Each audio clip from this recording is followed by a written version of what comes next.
নমস্কার, কেমন আছেন সবাই? আরও একটি নতুন ভিডিওতে আপনাদের সবাইকে স্বাগত জানাই। আশা করছি আমার ভিডিওটি যে যেখান থেকে দেখছেন প্রত্যেকে খুব ভালো আছেন এবং সুস্থ আছেন। সকাল সকাল মেয়েকে ঘুম থেকে তুলেই পাঠিয়ে দিয়েছি ওর মামা বাড়িতে। এইবার ঝটপট করে কাজগুলো আমি কমপ্লিট করে নেব। আমি প্রথমেই আশিবাসি কাজ স্নান ধ্যান সেরে রান্নাঘরেই চলে এসেছি, কারণ রান্নাবান্নাটা আমি ঝটপট করে নেব বলে। যা কিছু ধোয়াধুয়ির ব্যাপার ছিল সব কিছু কমপ্লিট করে নিয়ে প্রথমে আমি চালটাকে ধুয়ে রেখে দিয়েছি। চালটাকে নাকি ধুয়ে রেখে দিলে ভাতটা নাকি ঝরঝরে টাইপের হয় আর খুব তাড়াতাড়িও হয়ে যায়, সেই জন্য। তারপরে ওর পাপা কালকে দুধের প্যাকেট এনেছিল, সেটাকেও একটু বের করে নিয়ে তার সাথে একটু জল মিশিয়ে দিয়ে একেবারে রাখবো। তার আগে একটি ছোট্ট কাজ করলাম, একটু জল গরম করলাম, কারণ ভাবছি একটু লেবু মধুর জল খাবো।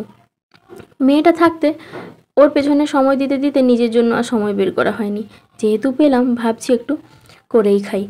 আর এই যে আমি যতটা দুধ তার সাথে ততটাই জল মিশিয়ে দিলাম। তার কারণ একজন বৌদি বলল নাকি বেবিদের যে ডাক্তার অজয় ভৌমিক, সে বৌদিকে অনেক দিন আগেই বলেছিল যখন এরকম প্যাকেট দুধ খাওয়ানো হবে তার সাথে সঙ্গে সঙ্গে করে এরকম জল মিশিয়ে দিয়ে, যতটা দুধ ততটা পরিমাণ জল মিশিয়ে দিয়ে রেখে দিতে। এরপর যখন বের করে খাওয়ানো হবে শুধুমাত্র গরম করবে, খাওয়াবে। তো আমিও সেটাই অনুসরণ করে, যেহেতু ডাক্তার বললেন সেই জন্য আর কি অনুসরণ করে সেটাই করার চেষ্টা করলাম। এবার আমি লেবুটাকে দিয়ে, এতে নাকি পাতি লেবু দেয়, তবে আমার কাছে পাতি লেবুটা নেই, এই টক লেবুটাই আছে, আমি টক লেবুটাই দেবো। একটু অল্প করে মধু মিশিয়ে নিলাম, রোগা হওয়ার একটু চেষ্টা করা আর কি, আর কিছুই না। জানি হতে পারবো না, তবুও ব্যাস মোটামুটি রেডি।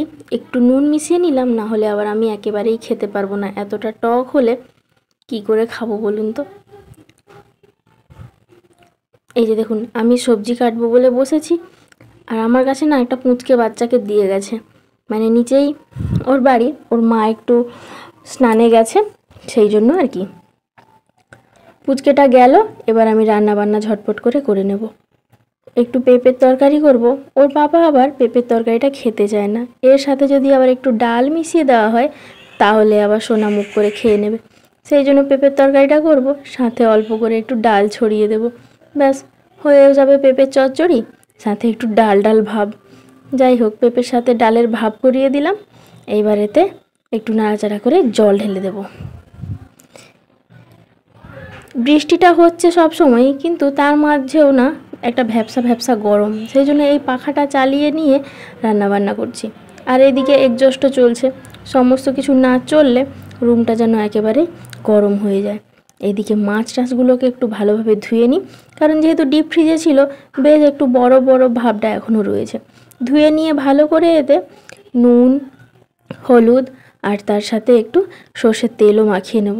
তেলটা মাখিয়ে নিলে নাকি আর ফাটে না ভাজার সময়, সেই জন্য আর কি। চলুন, সুন্দরভাবে হয়ে গেল। আর এদিকে আমার ভাজাও হয়ে গেছে, তবে আমি ভাজাটা কখনোই আপনাদেরকে দেখাতে পারবো না, তার কারণ আমি এটাকে কড়াইয়ের মধ্যে দিয়ে দৌড়ে পালাই। এইদিকে আমাদের মেনু রেডি। মেনু হয়েছে একটু পাঙ্গাস মাছের কারি, আর এইদিকে হচ্ছে এই টকটা। পেঁপের ডাল তো হয়েছে, এটা হচ্ছে টক। সমস্ত কিছু কমপ্লিট হয়ে গেছে। এবার একটু ঘরটাকে ধোয়া মোছা ঝাড়াঝাড়ি একটু করে নিলেই হয়ে যাবে। মেয়ে আবার বারবার ফোন করে জানাচ্ছে, মা আমি এবেলায় যাচ্ছি না, সে কিছুতেই মামা বাড়ি থেকে আসতে চাইছে না।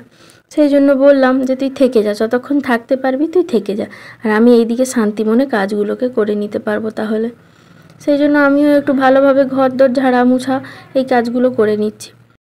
ওর পাপা বাড়ি চলে এসছে, এসে বলছে যে মেয়ে বলেছে সে আজকে আর আসবে না, তো যতক্ষণ থাকতে পারে থাকুক। মামা বাড়িতে পাঠিয়ে দিলে একটা নিশ্চিন্ত, ওখানে একটু খেলাধুলারও সাথী পেয়ে যায়, তার সাথে একটু মজাও করতে পারে, আর ফোনটা থেকে একটু দূরে দূরে থাকে। এমনিতে যে খুব একটা ফোন পায় তা কিন্তু না, তবুও ফোনটা নেওয়ার জন্য বায়না টায়না তো করতেই থাকে। তবে মামা বাড়িতে চলে গেলে এই জিনিসটা আর হয় না। যাই হোক, আজকের ভিডিওটি এই পর্যন্ত। আপনাদের সাথে দেখা হচ্ছে খুব শীঘ্রই আমার পরবর্তী আর একটি ভিডিওতে। সবাই সুস্থ থাকবেন, ভালো থাকবেন এবং সাবধানে থাকবেন। দেখা হচ্ছে কাল।